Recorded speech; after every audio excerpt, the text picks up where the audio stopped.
Hermann Hesse, the German-born Swiss poet and novelist, once wrote the following about trees. Whoever knows how to speak to them, whoever knows how to listen to them, can learn the truth. They do not preach learning and precepts. They preach, undeterred by particulars, the ancient law of life. In honor of Tu B'Shvat, I'd like to discuss our long and sometimes complex relationship with trees, as seen in biblical, Mishnaic, and mystical traditions. We all know that Tu B'Shvat is termed by the first Mishnah in Rosh Hashanah, the quote, Rosh Hashanah Li'ilan, the new year for trees, or better translated as the new year of the tree.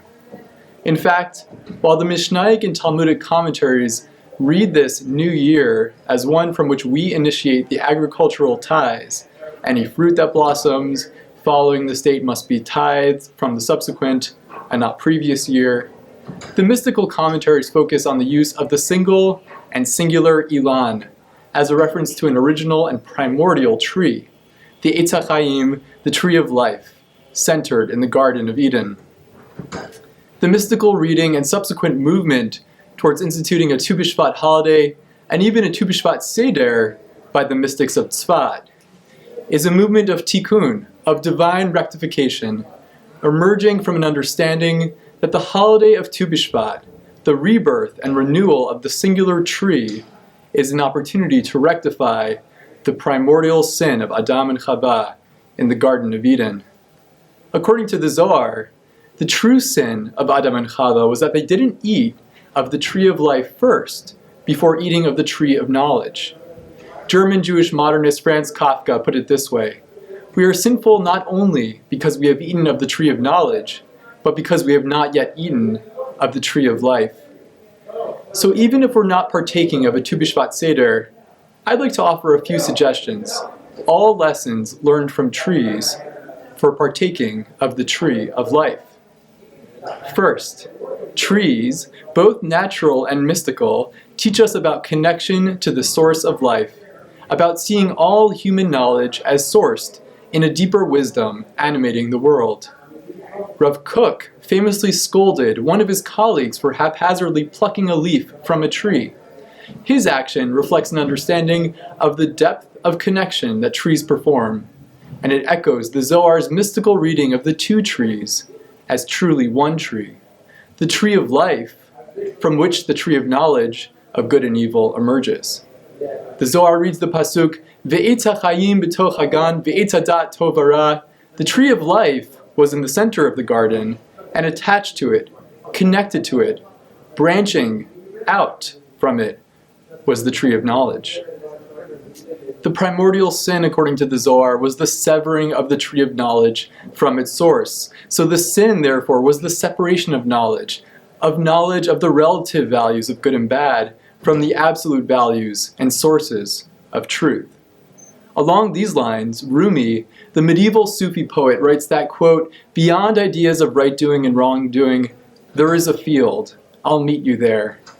Rumi's turn to the supernal field is our same turn, beyond the tree of knowledge and towards the tree of life. The Mishnah that we started with celebrates the new year of the primordial tree, but there is another Mishnah that warns about the dangers of repeating this original sin. The Mishnah Navot writes in the name of Rabbi Shimon about an ilan, about a single tree, as follows. Rabbi Shimon Omer hamahalech baderech b'shoneh umafsik mimishnato v'omer ma na ilan zeh u'ma na nir zeh ma le'alav hakatuv ki'ilu mitchayev b'nafsho.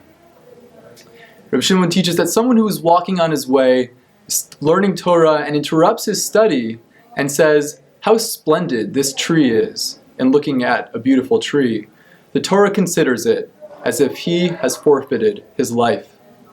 Reb Tzvi Yehuda Kook here suggests that what is particularly sinful is the separation of the admiration of the tree from one's constant study.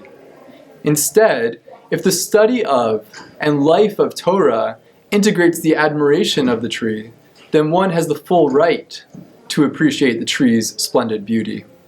Along these lines, I think it's worth noting again, in this Mishnah, the presence of a single tree, Mana ilan zeh.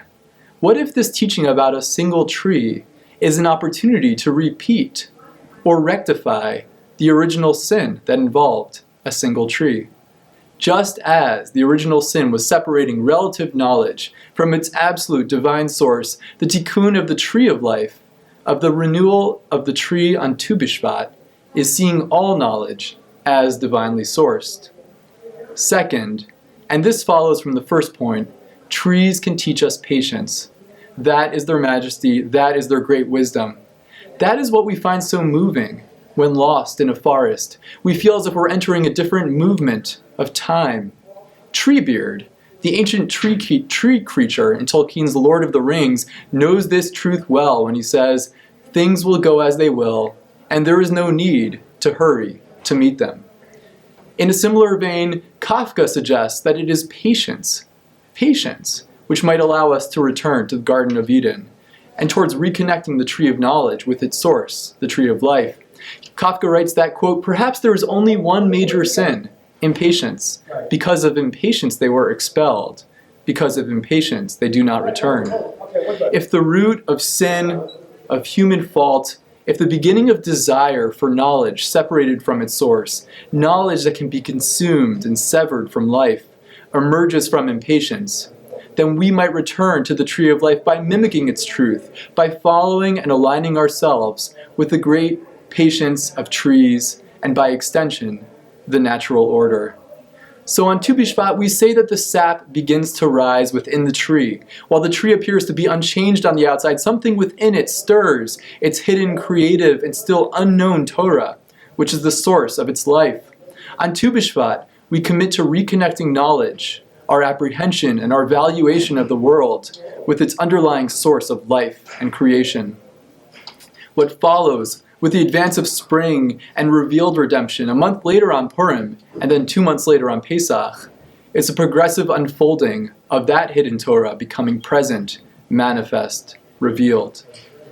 May we be blessed with the patience to listen to the silent trees and hear their hidden sap rising. May we gain true knowledge by aligning ourselves with the Torah of the tree that gives life.